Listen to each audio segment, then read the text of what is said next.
ចាសូមស្វាគមន៍មកកាន់កម្មវិធីផ្សាយតរត្រីកំសាន្តសម្រាប់ពេលនេះយើងនឹងជួបជាមួយនឹងបទសម្ភាសន៍ជាមួយនឹងតារាកិត្តិយសមុននឹងជួបជាមួយបទសម្ភាសន៍នេះខ្ញុំបានអនុញ្ញាតអរគុណដល់អ្នកឧបត្ថម្ភកម្មវិធីសូមអរគុណដល់ភេសជ្ជៈ Pocari Sweat Pocari Sweat គឺជាភេសជ្ជៈអ៊ីរ៉ង់ល្អបំផុតរបស់ប្រទេសជប៉ុន Pocari Sweat ត្រូវបានណែនាំឲ្យពិសាដោយវិជ្ជបណ្ឌិតជាច្រើនសម្រាប់អ្នកដែលបាត់បង់ជាតិទឹកអ្នកធ្វើការងារក្រោមកម្ដៅថ្ងៃ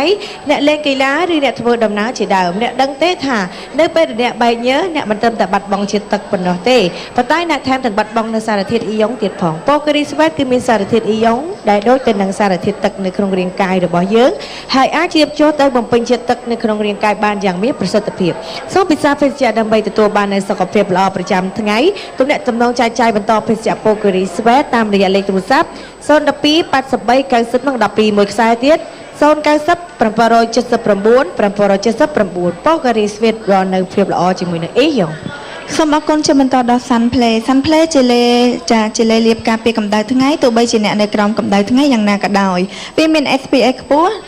UVA និង UVB ជួយការពារកាំរស្មីដែលជាមូលហេតុបង្កឲ្យកើតជំងឺមហារីកស្បែកជាពិសេសជួយផ្ដល់សំណើមដល់ស្បែកឲ្យមានភាពទន់ល្មើយនិងគ្មានភាពខ្មៅស្រអាប់ឬរលាកដោយសារកម្ដៅព្រះអាទិត្យអាចលាបបានពេញផ្ទៃមុខនិងដងខ្លួនចាអរគុណហើយក្នុងឱកាសនេះចាក៏សូមអរគុណជាបន្តផងដែរយើងនៅ sponsor ទៀតតើអូនដល់ P Select ម្សៅទឹកដោះគោ P Select ដែលមានអាហារសរសៃចូលដល់ប្រព័ន្ធរំលាយអាហារនិងបន្តបងបានស្រួលព្រមទាំងកុហិនហ្វោះជួយមានសុខភាពល្អ Taurine and Choline ជួយដល់ការលូតលាស់ខួរក្បាលនិងប្រាជ្ញាស្មារតី P Select ផលិតផលសុទ្ធពីប្រទេសបារាំង Samsung Galaxy S7Edge និង S7 ជាកំពូល smartphone ដំបូងដែលមានបំពាក់ Hybrid Slot ប្រើប្រាស់ SIM 2 ឬបន្ថែមអង្គចងចាំមួយទៀតរហូតដល់200 GB Smartphone ទាំងពីរក៏បានបង្កើននូវសមត្ថភាពជាច្រើនដូចជា IP68 ការពារការជ្រាបទឹកនិងធូលីហើយកាមេរ៉ាមាន Dual Pixel ជាមួយ lens 1.7 ដែលអាចថតរូបបានយ៉ាងច្បាស់ទោះបីជានៅទីងងឹតក៏ដោយបាទអរគុណអូនមានអីចង់និយាយមិញបន្តិចទេអស់ហើយណាអរគុណដូច្នេះសូមបង្វែរអារម្មណ៍មកជួបជាមួយនឹងកិច្ចសម្ភាសន៍ដូចតទៅបាទជំរាបសួរម្ដងទៀតជំរាបសួរបាទអរគុណចំពោះក្រុមតារាចម្រៀងប្រចាំនៅបដកម្មក្លាប់យហានបាទក្លាប់យហានបងសង្កេតឃើញថាភាគច្រើនបដកម្មមួយនេះគឺបង្កើតនៅបទចម្រៀងដែលជាស្នាដៃកូនខ្មែរមែនទេបាទបងបាទមែនតើទៅម្ចាស់ផលិតកម្មគាត់ជាជនជាតិខ្មែរឬក៏បរទេសនេះម្ចាស់ផលិតកម្មគាត់គឺជាជនជាតិខ្មែរតែគាត់បានកើតនៅស្រុកបារាំងបានន័យថាអានិកជនខ្មែរចេញមកពីបារាំងណោះបាទបងបាទអរគុណឥឡូវចូលអំពីការងារចម្រៀងវិញជីសំចេញចាចង់ដឹងថាមកទល់សប្តាហ៍នេះគឺយើងមានបទចម្រៀងដែលជា original song ប៉ុន្មានបទហើយដែលយើងនិពន្ធខ្លួនឯងចង់និយាយបទខ្ញុំឬក៏ជាទាំងអស់គ្នាបាទហ្នឹងហើយចាទាំងអស់គ្នាតែម្ដងការគាត់អត់ដឹងឥឡូវអូនប៉ុន្មានបទខ្ញុំប្រហែលជា5 6បទដែរ5 6បទដែរហើយណាបាទកញ្ញាសិលៈបានបទហើយខ្ញុំមាន4បទ4បទទេណាមើលរំលឹកតិចមកស្នេហ៍ក្នុងពេលរាត្រីពេលរលឹមស្រេចស្រេចកាលខ្ញុំនៅពីក្រមុំនិងចាស់ជូអែមបាទថ្ងៃនេះលើកយកប៉ុន្មាន2បទទេ2បទចាបាទ2បទកន្លងមកមានក្នុងចំណោម4បទហ្នឹងដែរចាចុះខាងអារូវិញខ្ញុំមាន2បទបង2បទណាបទអីខ្លះដែរបទស្រ័យមុនហ្នឹងហ៎មុនហ្នឹងបាទចំណងជើងអីម្ដងទៀតស្ដាយស្នេហ៍ផងនឹងអក្សរដែលបងសរសេរទៅបាទចាហើយផលិតកម្មនេះផ្ទាល់មានតារាចម្រៀងប៉ុន្មានអ្នកឬមួយក៏មានតែ3អ្នកហ្នឹងទេចាក្នុងផលិតកម្មផ្ទាល់គឺមានតារាចម្រៀងតែ3អ្នកទេបាទពីមុនគាត់មានច្រើនគាត់មានបដិបដាអ្នកច្រៀងចម្រៀង hip hop បាទហើយនឹងអ្នកច្រៀងចម្រៀង R&B hip hop ហើយនឹង rap ខ្មែរ remix hip hop ហ្នឹងហើយបាទដោយបទសៃលៈបទគាត់ខ្មែរ remix hip hop គាត់យកពីបុរាណមក remix ហើយលាយជាមួយនឹង hip hop rap បាទគឺមានប៉ុណ្្នឹងដែរពីមុនគឺមានអ្នកចម្រៀងច្រើនមានខ្មែរ rap boy មានបាទឥឡូវពួកគាត់ជាប់ level ការងារគាត់បាទអរគុណសូមបន្តសំណួរជូនដល់សិលៈខ្ញុំចង់សួរសំណួរមួយថាបន្ទាប់ពីទទួលបានការគ្រប់គ្រងពីសំណាក់បងប្អូនប្រិយមិត្តទស្សនិកជនហើយយ៉ាងណាដែរការងាររវល់ច្រើនទេចាមានការរវល់ច្រើនដែរបាទសប្តាហ៍ថ្ងៃមានច្រៀងនៅពេលរាត្រីទេចាអត់មានទេគាត់តែចូលរួមកម្មវិធីផ្សេងៗណាចាចូលរួមកម្មវិធីផ្សេងបាទអរគុណ ចាឃើញថាបទចម្រៀងពួកគាត់ភាគច្រើនសរសឹងតែនៅក្នុងខ្សែភាពយន្តចាដូចជាបទរបស់លោកអូនបានបកស្រាយនៅក្នុងខ្សែភាពយន្តពពីទៅ Hollywood បទរបស់បងលាក់ក៏មានដែរមែនទេនៅក្នុង ក្នុងរឿងក្របពេជ្រ ចាចុះលោកអាហ្គោវិញអត់ទាន់មានទេនៅក្នុងចាប៉ុន្តែល្បីរួចហើយបទហ្នឹងមែនទេចាចង់សួរបន្តទៀតថាតើមានឆន្ទៈយ៉ាងម៉េចឬក៏គោលគំនិតយ៉ាងម៉េចពេលដែល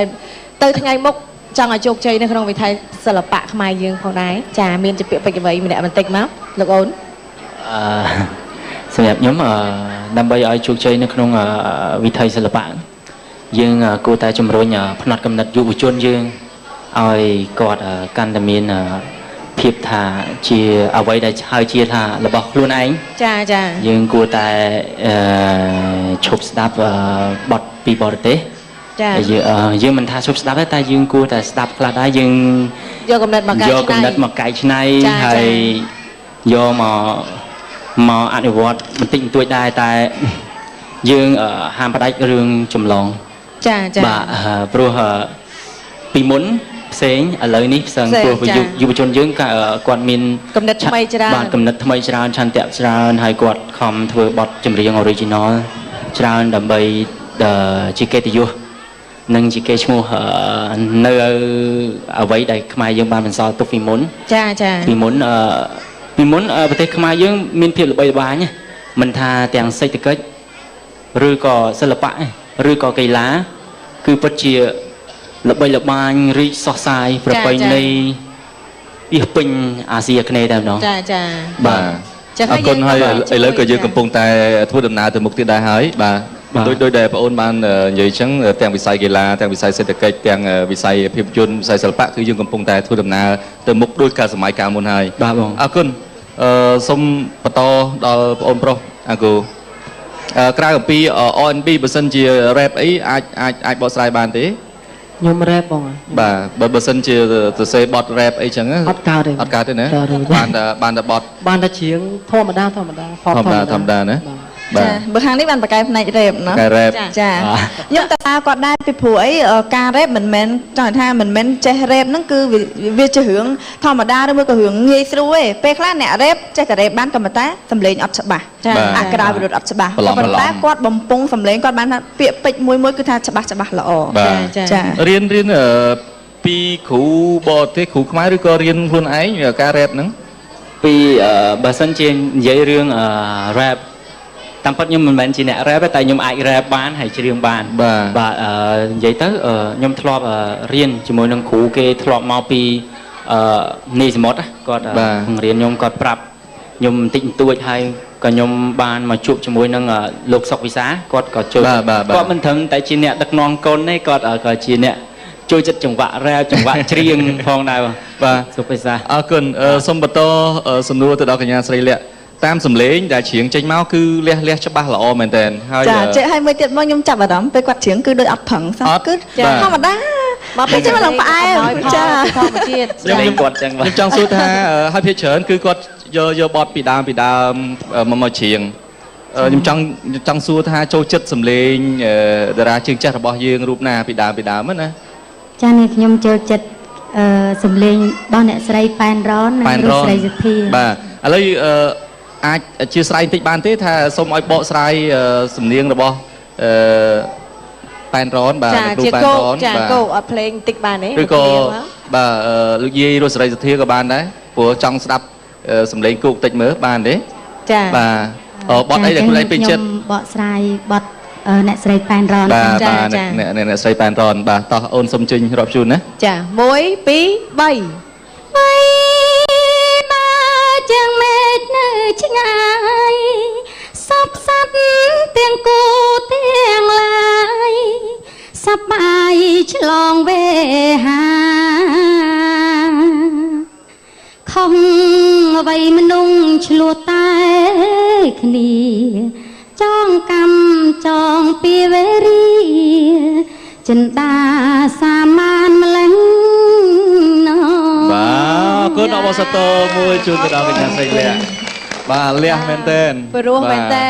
ខ្ញុំស្ដាប់ឡើង ជួយ សបល់ហ្នឹងមិញ បានតែស្រាប់ចង់ច្រៀងដែរហ៎ អូខេ អរគុណឥឡូវមានអីបន្តិចតួចចុងក្រោយបាទសម្រាប់បន្តិចចុះសំជិញណាខាងបងអូនអាគូមុនចុះបាទសំជិញអាគូបាទសំជិញណា បាទជាចុងក្រោយខ្ញុំសូមផ្ញើជូនដល់អ្នកដែលកំពុងតែទស្សនានៅទីនេះផងដែរសូមឲ្យគាត់អញ្ជើញទៅវិញសូមឲ្យមានហ្នឹងហើយសុខភាពល្អហើយកុំអាពេលចេញទៅវិញហ្នឹងកុំបើកបររបៀបថាជែងគ្នាញ៉ៃអញ្ចឹង ហ្នឹងហើយតែបងប្អូនដែលអញ្ជើញមកទស្សនាផ្ទាល់នេះអត់សូវគាត់អត់សូវយកយានជំនិះមកទេភាគច្រើនមែនទេបងប្អូនមែនទេ សិលម បាទភាគច្រើនគាត់ចង់និយាយថាបងប្អូនដែលនៅក្បែរ CTN យើងភាគច្រើនបាទតែមួយចំនួនទៀតគាត់ក៏មិនសូវទៅមកពីឆ្ងាយដែរណាទៅឃើញអ៊ំប្រហែលអ្នកទេប្រហែលជាមកពីខេត្តណាអ៊ំជិះពីខេត្តណាអ៊ំបាទ ខេត្តចិត្តហ្នឹង ខេត្តចិត្តហ្នឹង ខេត្តសរសៃកៅគាត់ថាខេត្តសរសៃកៅ ខេត្តចិត្តហ្នឹងអ៊ំណាបាទហ្នឹងហើយឃើញមិញអ៊ំពូបានប្រហែលអ្នកដែរឥឡូវទៅបត់ជើងខ្លះបាទអរគុណបន្តទៀតសូមអញ្ជើញសិលៈសូមអញ្ជើញ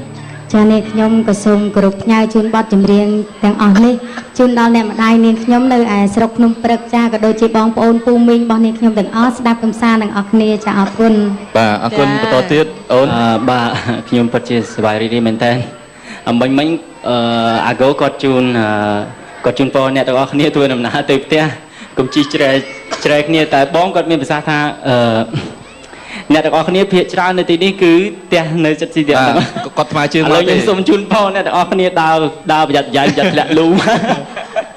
អត់ទេអត់អីដោយសារអីផ្លូវខាងមុខយើងនេះគឺអត់អីទេណាអត់មាន លូឥឡូវគេធ្វើហើយចា បាទអរគុណចង់និយាយថាជូនពរបងប្អូនឲ្យមានសុខភាពល្អបាទសុខភាពចឹងណាបាទអរគុណដូចគ្នាបាទជូនពរអ្នកទាំង3ណា